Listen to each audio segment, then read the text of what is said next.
and it doesn't. And I try to tell these kids, I can't. I don't even tell them it's a scam. I tried to say it's a scam. No, it's not. No, because they've all been propagandized. They sit these kids down in the classroom. They all believe in it. They probably Mm-hmm. force all their near relatives and friends to sign up for it. They can't sign up for it because they don't own houses. They're just like living in a in a dorm somewhere, right? Yep. So now I just tell them, sorry, not interested, and just end the conversation because I try to explain to them that this is just, and they believe in it themselves. So sometimes these catfishers are already catfished, I think. Yep. I believe you're right. And they they uh, they've tried to pull that on us too. And what they say is that they can make your electric bill more efficient, but then you find out later on that they don't actually like get rid of the old electricity bill that you have. It just adds on top of the bill that you have, so you have to pay them plus the electricity bill. Yep, yep, And they'll literally call you on the phone and say that you'll save money. yeah. It's terrible. It's It's horrible. terrible. It is horrible. So yeah, I've dealt with those guys too. Just hang up on them.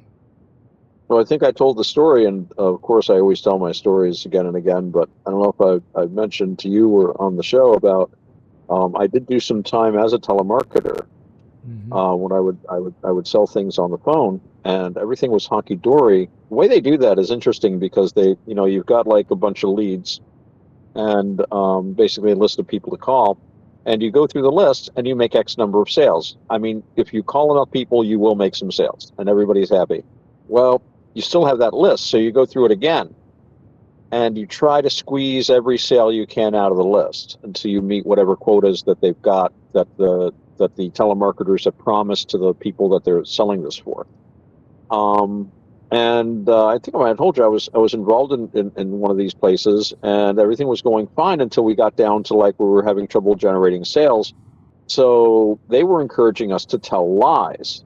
And I said, I can't tell. I said, well, no, no, basically they would hem and haw, but there, for example, the guy I would sit next to, he was making sales left, right, and sideways because he would just lie to people, Mm-hmm. and they'd even get complaints later. And I remember one time they kind of said, hey, you better stop doing that. Here's your bonus, by the way, for all the sales. You see, because the telemarketers didn't care if after they made the sale, the person complained or even returned it or even got a refund because they were paid solely on the number of sales. Mm-hmm.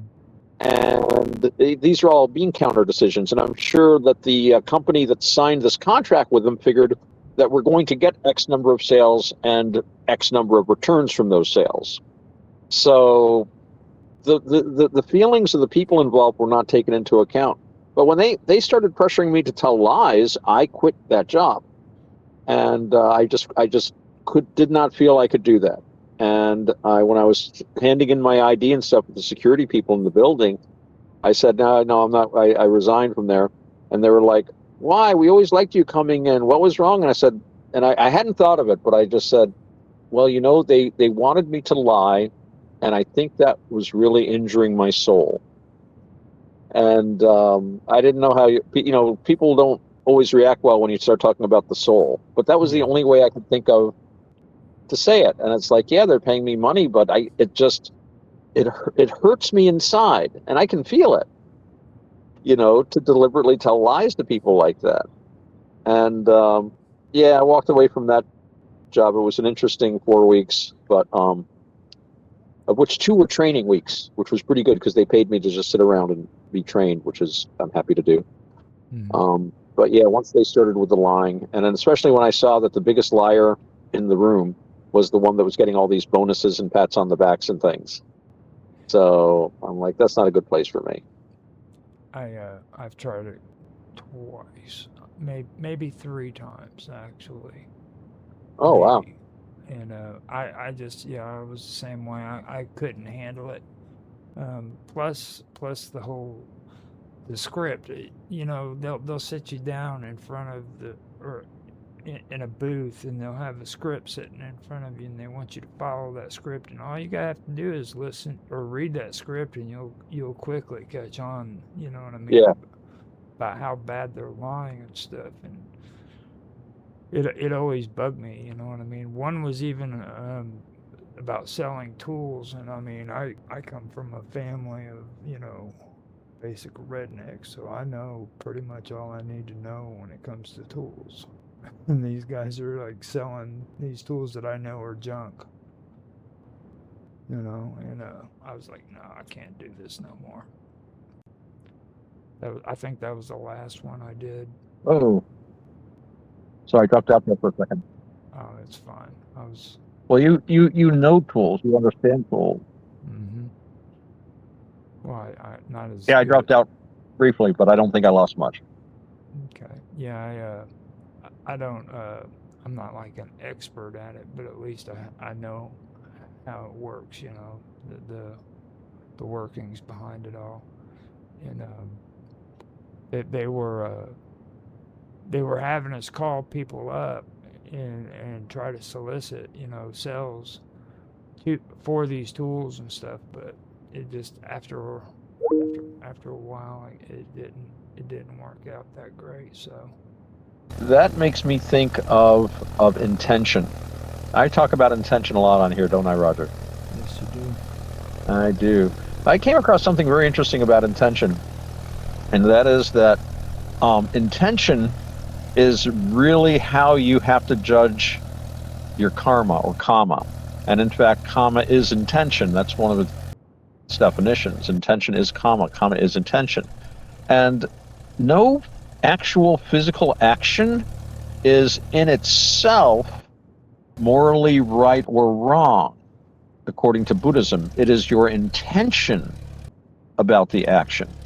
So if you're making some phone call to someone and you intend to tell them the truth about something, and you make a mistake and tell them a mistruth, a lie, you didn't intend to do that, so there's no fault to you. But if you know that you're telling this person this, and you have the intention of selling them something that they probably don't want, even though you might say the same thing, that makes everything very different. Very different. And I think part of it too is having the awareness of what you're doing, because we do a lot of things absent-mindedly. And you're talking about looking at that script, Raj, that they gave you to read, and talking about how when you read it you could understand what they were trying to do. But I would wager that a lot of your coworkers didn't even get past. They would just read the script and not even think about what they were doing. Yeah, most of them didn't even care. They didn't even have a care in the world. It's just read the script, and then this comes through, and at the end of the day they clock out or whatever, and then you get your paycheck at the end of the week. Right. And right, so in a sense, their intentions were limited to themselves, instead of having intentions taking into account what might happen to other people. Right. So that's kind of an interesting way that we can be enslaved, I think, by the system. Well, it kind of goes back to what you were talking about with desires and cravings and stuff. You know what I mean? It just when people start forgetting what the difference is between their wants and their needs, they start doing things that they wouldn't necessarily do when they were younger, maybe. Yeah. I tell everybody all the time, I'm like, you don't need that big 2-story house with a 4-car garage or a 3-car garage. You know what I mean? It's like, if you can't afford that, don't go running around trying to scheme and scam so that you can get the extra money to afford stuff like that. I mean, Right. There's fixer-uppers you can buy, and Right. There's other alternatives. Well, that's a good point, because Raj, when people have that mindset, when they're in that, they take on this identity. It's like in Buddhism, becoming, right? They take on this identity of, I have to have the big house, I have to have the new car, I have to have, the biggest TV they make. And then if that's your basis, then yeah, you're going to start scheming and doing things because you're not no longer giving those moral decisions priority.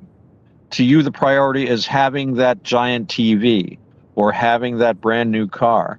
And the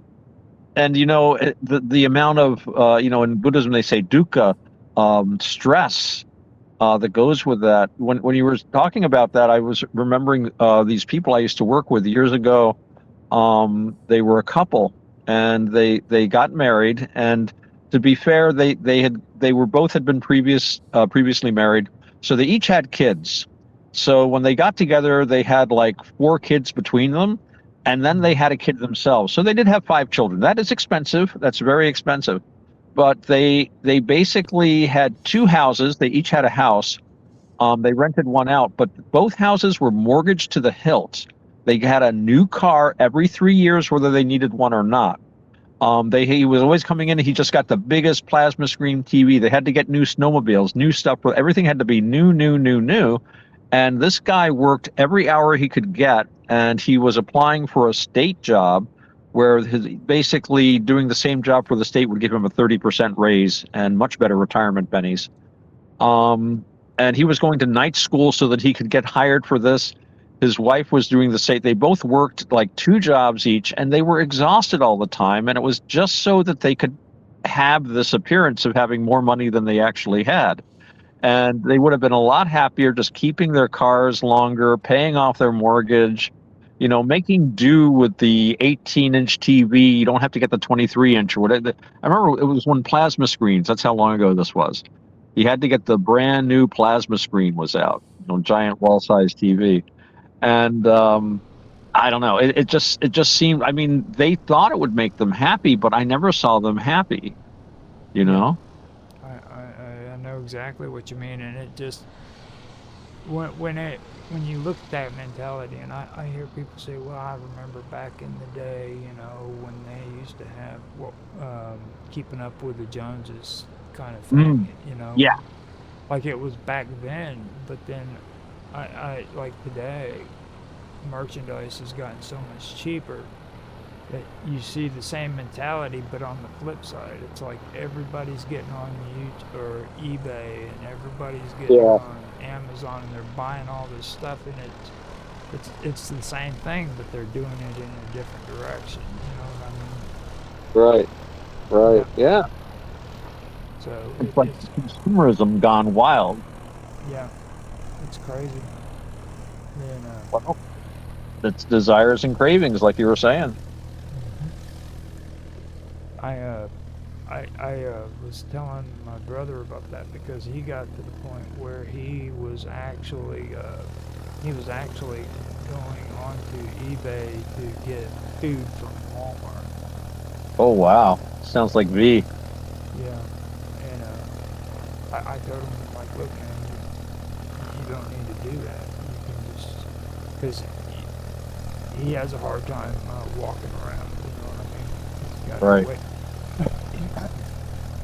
He's got a lot of weight, and I told him, if anything else, you can call up Walmart and have them deliver it directly to your house. You know what I mean? You don't have to be going through and doing it on eBay. Right.